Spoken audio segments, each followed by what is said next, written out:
ونستعينه ونستغفره ونعوذ بالله من شرور أنفسنا وسيئات أعمالنا من يهده الله فلا مضل له ومن يضلل فلا هادي له أشهد أن لا إله إلا الله وحده لا شريك له وأشهد أن محمدا عبده ورسوله يا أيها الذين آمنوا اتقوا الله حق تقاته ولا تموتن إلا وأنتم مسلمون يا أيها الناس اتقوا ربكم الذي خلقكم من نفس واحدة وخلق منها زوجها وبث منهما رجالا كثيرا ونساء واتقوا الله الذي تساءلون به والأرحام إن الله كان عليكم رقيبا يا أيها الذين آمنوا اتقوا الله وقولوا قولا سديدا يصلح لكم أعمالكم ويغفر لكم ذنوبكم ومن يطع الله ورسوله فقد فاز فوزا عظيما أما بعد فإن خير الحديث كتاب الله وخير الهدي هدي محمد صلى الله عليه وسلم وشر الأمور محدثاتها وكل محدثة بدعة وكل بدعة ضلالة وكل ضلالة في النار. حاضرین جمعہ، آج کے اس جمعہ میں میرے اور آپ کے لیے ایک اہم نصیحت ہوگی انشاءاللہ. ہماری عمریں بہت کم ہیں اور ہم دیکھ رہے ہیں کہ روزانہ کئی ایک لوگوں کی موت ہوتی جا رہی ہے. مجھے آج کے اس خطبے میں یہ کہنا ہے کہ اہل علم، علماء یہ بھی انسان ہیں، ان کی بھی موت آ جاتی ہے. ایک مسلمان کو اس بات کی کوشش کرنا چاہیے کہ وہ وقت کی حفاظت کرے، فضولیات میں اپنے وقت کو ضائع نہ کرے، اہل علم سے جڑ کر کے رہیں، اہل علم سے اللہ کے دین کو سیکھے. اللہ رب العالمین کس بات سے راضی ہوتے ہیں اور کس بات سے ناراض ہوتے ہیں، اس کے لیے علم ضروری ہے. اور اس بات کو بتانے کے لیے ہمارے پاس بس ایک واسطہ ہے اہل علم کا. اہل علم سے جڑنا چاہیے، ان سے بے نیازی کبھی نہیں ہو سکتی ہے. یہ ایک عمدہ واسطہ ہے یہ، اور ایک حقیقی واسطہ ہے جو اللہ رب العالمین کے دین سے متعلق ہمیں بتا سکتے ہیں. میں آپ کو چند مثالیں دیتا ہوں کہ علماء خود علماء کی زندگی کو کتنی غنیمت سمجھتے تھے، ان سے جڑ کے رہنے کو، ان سے پڑھنے کو، ان سے استفادہ کرنے کو. اس لیے کہ علماء کی زندگی میں بھی کتابیں ہوتی ہیں اور علماء کے انتقال کے بعد بھی کتابیں رہ جاتی ہیں. کتابیں اصل ماخذ نہیں ہے علم کے لیے، علماء ہیں. علماء سے جڑے رہنا چاہیے، علم براہ راست علماء سے لینا چاہیے. آپ غور کیجیے، امام احمد بن حنبل رحمہ اللہ اپنی مسند میں ایک حدیث مبارکہ لائے ہیں، ایک واقعہ ہے اس میں، اور یہی حدیث امام ابو عبداللہ البخاری رحمہ اللہ کی، ابو بکر ابن ابی عاصم رحمہ اللہ کی السنہ، اس میں بھی یہ حدیث مبارکہ موجود ہے. اس کی جو تخریج کی ہے شیخ محمد ناصر الدین البانی رحمہ اللہ نے ظلال الجنہ کے نام سے، اس میں اس حدیث مبارکہ کو آپ نے صحیح کہا ہے. البتہ امام ابو عبداللہ البخاری رحمہ اللہ اپنی الجامع الصحیح کی کتاب التوحید میں معلقاً اس حدیث کو لائے ہیں. یہ بس ایک حوالے کی حد تک بات تھی. واقعہ کیا ہے؟ واقعہ یہ ہے کہ جابر ابن عبداللہ رضی اللہ عنہما، معروف صحابی، ان کے والد بھی صحابی، عبداللہ ابن عمرو ابن حرام جو احد میں شہید ہو گئے تھے. جابر ابن عبداللہ رضی اللہ عنہما مدینے میں رہا کرتے تھے، مدینے میں رہتے تھے. آپ کو یہ خبر ملی کہ ایک حدیث مبارکہ ہے جو قصاص سے متعلق ہے.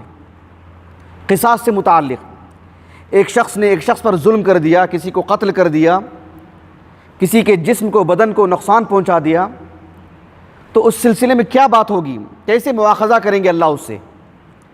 اس بات سے متعلق ایک حدیث مبارکہ ہے اللہ کے رسول کی، جسے اللہ کے رسول سے سننے والوں میں بس ایک شخص زندہ ہیں ابھی، اور وہ رہتے ہیں ملک شام میں.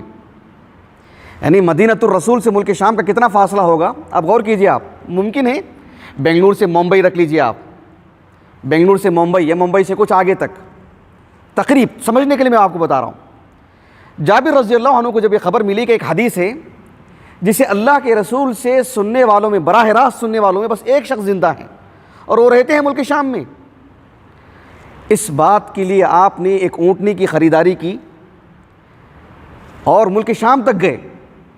جانے کے لیے 15 دن، آنے کے لیے 15 دن، 1 مہینے کا سفر۔ اب غور کیجئے آپ، ایک شخص یہاں سے ممبئی جاتا ہے، اس کے بہت سارے کام ہوں گے، سارے کام نمٹ لے اور ایک عالم سے مل کر کے بھی آ جائے، ایک حدیث سن کر کے بھی آ جائے، ایسا نہیں۔ اخلاص دیکھو آپ، اسی مقصد کے لیے، دوسرا کوئی مقصد نہیں۔ اور اونٹنی کی خریداری بھی اسی کے لیے، اونٹنی کی خریداری بھی اسی کے لیے۔ اور جب گئے وہ ملک شام، ایک صحابی تھے عبداللہ بن انیس رضی اللہ عنہ، ان کا انتقال 50/4 ہجری میں ہوا، وہ صحابی کا، ملک شام میں۔ جب یہ ملک شام پہنچے اور جب عبداللہ بن انیس کو معلوم ہوا کہ میرے دروازے پر جابر رضی اللہ عنہ آئے ہیں، اللہ کے رسول کے صحابی آئے، دروازہ کھولا، گلے لگا لیا ان کو۔ آپ غور کیجئے، آپ، میں کوئی کہانی نہیں سنا رہا ہوں آپ کو، ایک صحیح واقعہ ہے یہ، مسند احمد کا بسند صحیح۔ جابر رضی اللہ عنہ ان سے گلے ملے ہی ہوئے ہیں، پہلے نہا دھو لیتے، کچھ کھا لیتے، پی لیتے، آرام کر لیتے، پھر دوسرے دن بات ہوتی نا، نہیں، آئے ہیں 1 مہینے کی 15 دن کا سفر کر کے اس حدیث مبارکہ کے لیے۔ گلے ملتے ملتے کہا، گلے ملتے ملتے پہلی بات کہا کہ حدیثاً بلغنی عنک سمعتہ من رسول اللہ صلی اللہ علیہ وسلم فی القصاص، کہ قصاص سے متعلق ایک حدیث ہے، مجھے خبر پہنچی ہے کہ آپ نے اللہ کے رسول سے براہ راست سنا ہے، بس میں آپ کی زبان سے سننے کے لیے آیا ہوں، آپ سے نہیں سنوں گا تو میرے اور اللہ کے رسول کے درمیان 2 لوگ ہو جائیں گے، میں تو اللہ کے رسول سے براہ راست نہیں سنا نا، آپ سننے والوں میں سے اکیلے باقی رہ گئے ہیں، تو بس آپ سے سننے کے لیے آیا ہوں، دوسرا کوئی مقصد نہیں میرا۔ اچھا، اتنی جلدی کیوں کی میں نے؟ سفر کر کے اتنی دور آیا، میں آپ سے گلے ملتے ملتے اتنی باتیں کر لے رہا ہوں اور حدیث پوچھ رہا ہوں میں آپ کو، سب کام چھوڑ کر کے کیوں اتنی جلدی مجھے؟ کہا کہ فخشیت ان اموت، مجھے ڈر ہے کہ کہیں میری موت نہ آ جائے، اتنی دور کا سفر کر کے آیا ہوں اور حدیث رسول سننے سے پہلے میری موت آ جائے۔ یہ باتیں میرے اور آپ کے لیے مبالغہ، میں اور آپ جس طرز کی زندگی گزار رہے ہیں، میرے اور آپ کے لیے مبالغہ ہے۔ آپ ان نفوس قدسیہ کو سامنے رکھ کے سوچیے۔ کہا کہ فخشیت ان اموت، ڈر ہے کہ میری موت کہیں نہ آ جائے، او تموت قبل ان اسمعہ، یا ہو سکتا ہے تمہاری موت آ جائے اور میں حدیث رسول آپ سے براہ راست نہ سن سکوں۔ اللہ اکبر، کتنی بڑی بات ہے۔ آپ جانتے ہیں اس واقعے کے بعد تقریباً جابر بن عبداللہ رضی اللہ عنہ 20 سال تک زندہ رہے، لیکن ان کے جذبات بتا رہا ہوں میں آپ کو کہ علماء کی زندگی کو کتنی غنیمت جاننا چاہیے۔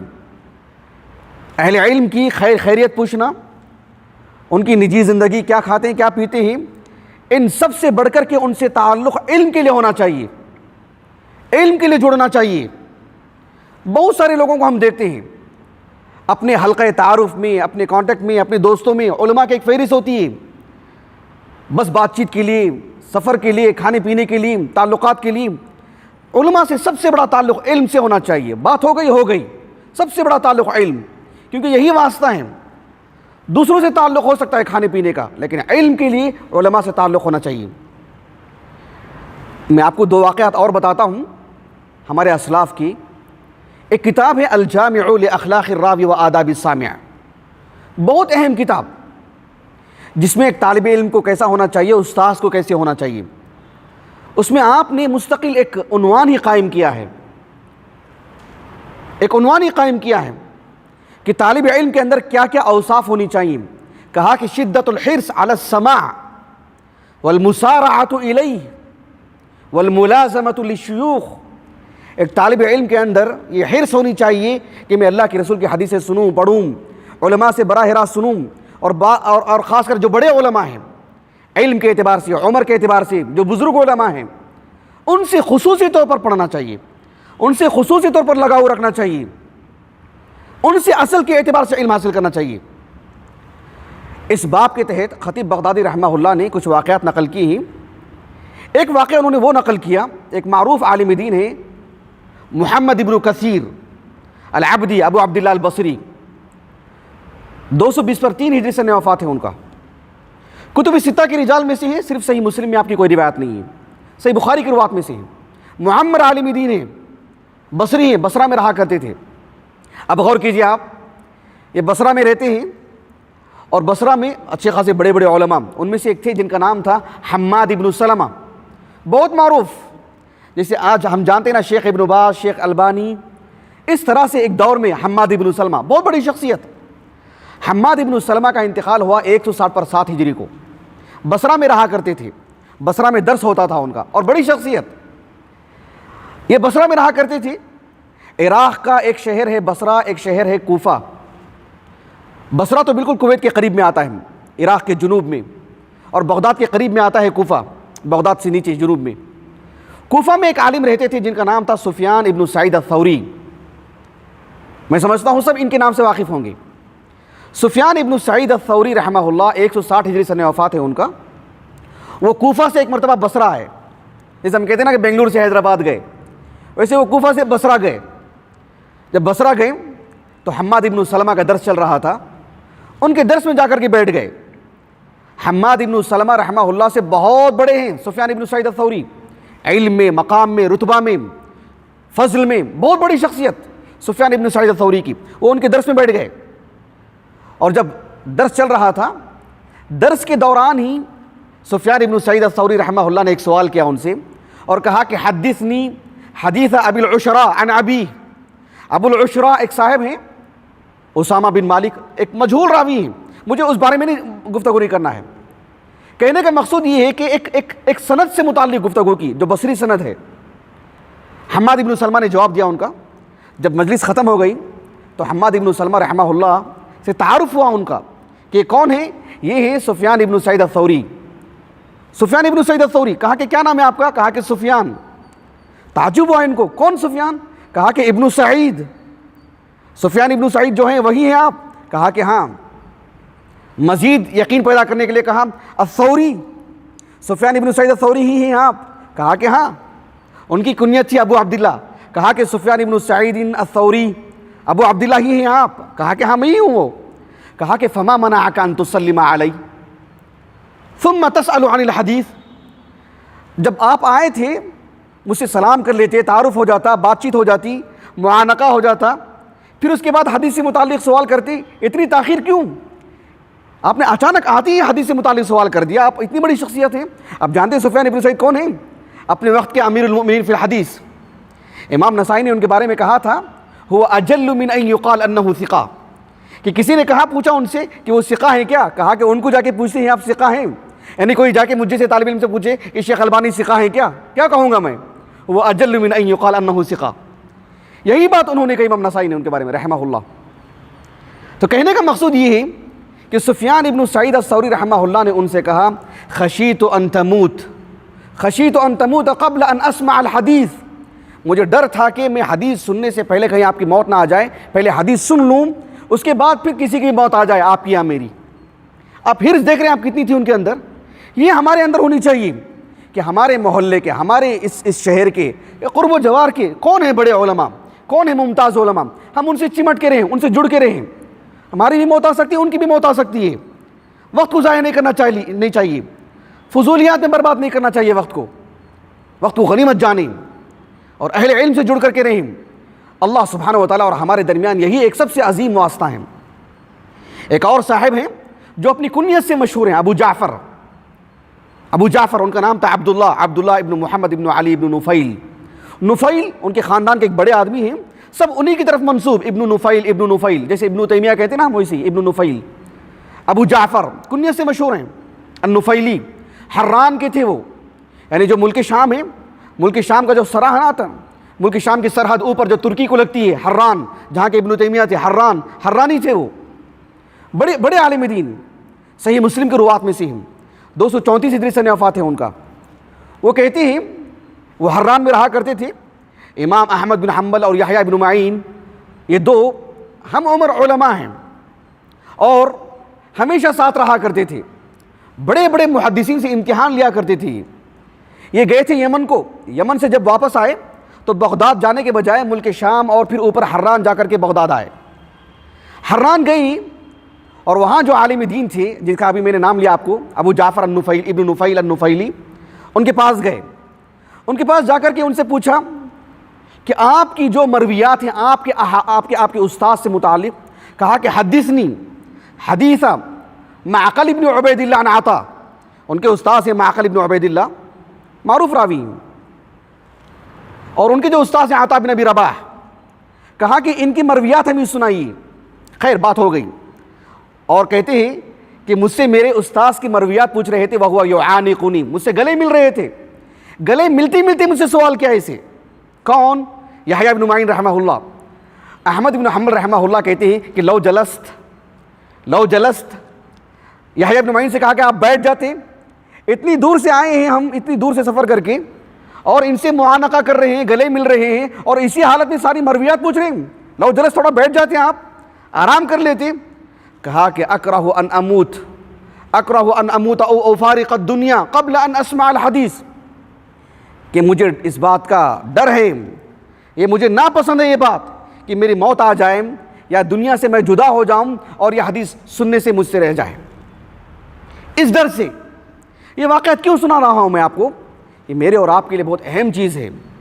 میں نے جیسے شروع میں کہا نا، جس دور میں میں اور آپ جی رہے ہیں، یہ ایک طرح کی غفلت والی زندگی ہے۔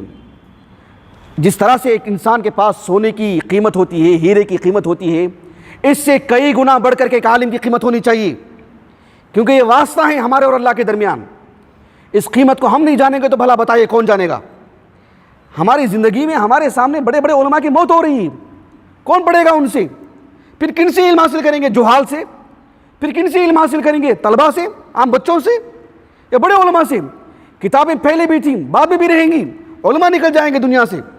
ابن باز ہے دنیا میں، ہے ابن عثیمین دنیا میں، ہے شیخ البانی دنیا میں، لیکن ان کی سب کتابیں ہیں، مجلدات ہیں، ان کی کتابیں اٹھا نہیں سکتے ہم، لیکن یہ نہیں ہے دنیا میں۔ تو ایسے بڑے علماء کی جان کی قیمت سمجھیں، اور اپنی بھی جان کی قیمت سمجھیں۔ اللہ رب العالمین کے عبادت سے متعلق یہی واسطہ ہیں، کتاب سے، انٹرنیٹ سے، یہ ثانوی وسائل ہیں، اصل نہیں، اصل تو علماء ہیں، علماء کی زندگی ہے، ان کی حیات ہے، اس کو غنیمت جاننا چاہیے۔ اللہ رب العالمین اس اہم مسئلے سے متعلق ہمیں بیدار مغز رہنے کی سعادت نصیب فرمائیں، کہ ہم اہل علم سے جڑے رہیں، ان سے پڑھیں، ان سے براہ راست استفادہ کریں، ان کی شاگردی حاصل کریں، ان کے سامنے ہم بیٹھیں، ان سے استفادہ کرنے والا اللہ تعالیٰ ہمیں بنائیں۔ وآخر دعوانا الحمدللہ رب العالمین۔